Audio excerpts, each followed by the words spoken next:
Welcome to the Warframe Weapon Encyclopedia, where today we're checking out the Dark Sword. The blueprint for the Dark Sword is one of the miscellaneous offerings you can buy during Nightwave, which means it's not always available because A. Nightwave isn't always running, and B. these offerings rotate in and out, so even if Nightwave is running, the Dark Sword might not be on offer. The Dark Sword is a Mastery Rank 8, sword that does primarily puncture damage, which is followed by radiation, and then there's also a decent amount of slash. The Dark Sword is also somewhat slow. It has pretty much no crit to speak of, however it does come with an absolutely massive 40% base status chance. But that's not all, because the Dark Sword also has a bit of a quirk with it in that it does toxin damage with its slam, and it also has a 50% chance to proc toxin. Now this doesn't do an awful lot with a regular slam, however if you do a heavy slam like so, it can actually do some damage. Now when it comes to the build on the Dark Sword, I feel like this is one of those weapons where brute force is kind of the way to go, so I went with a very status heavy setup that focuses on slash and viral. This does require pretty heavy slash investment though, which is why I'm running both Carnice Mandible and Buzzkill. I do feel like it's worth it though, because the damage you can get with this setup is actually quite good. The other options just aren't quite as good. You can go with corrosive and focus on armor stripping, or you can go with a heavy attack setup, and neither of those will perform better than this.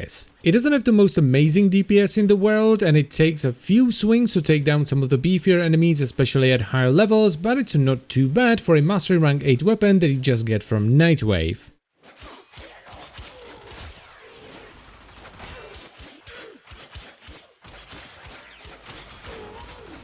Would I recommend this weapon? Well, honestly, no, not really. It's not something that I feel like you need, it's just something you get for the mastery or for the sake of completion. You can get much better weapons far earlier on, and while they may not be as cheap as the Dark Sword, which costs basically nothing, they're gonna be easier to get, or at least it's not gonna be time sensitive, like with the Dark Sword, which you can only get during Nightwave. The problem here is that it kind of doesn't have anything going for it. It's somewhat slow, it has no crit, and while yes, it has high status, it has primarily puncture and then radiation, which aren't necessarily the best status effects. So the only way to get solid damage is to brute force a build that the weapon can barely run. Now, is this the worst weapon in the world? No, absolutely not. It is actually pretty decent, it will take you through the entire star chart, and it will do sorties for you as well. Melee weapons in Warframe right now are kind of like pizza, you know, even the bad ones are still pretty good. So pick it up if you like the look of it, otherwise I would recommend something else for sure. I would personally go for either the Broken War or the Dakra Prime, both of which are available at Mastery Rank 10.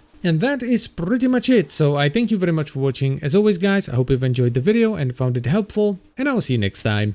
Bye bye.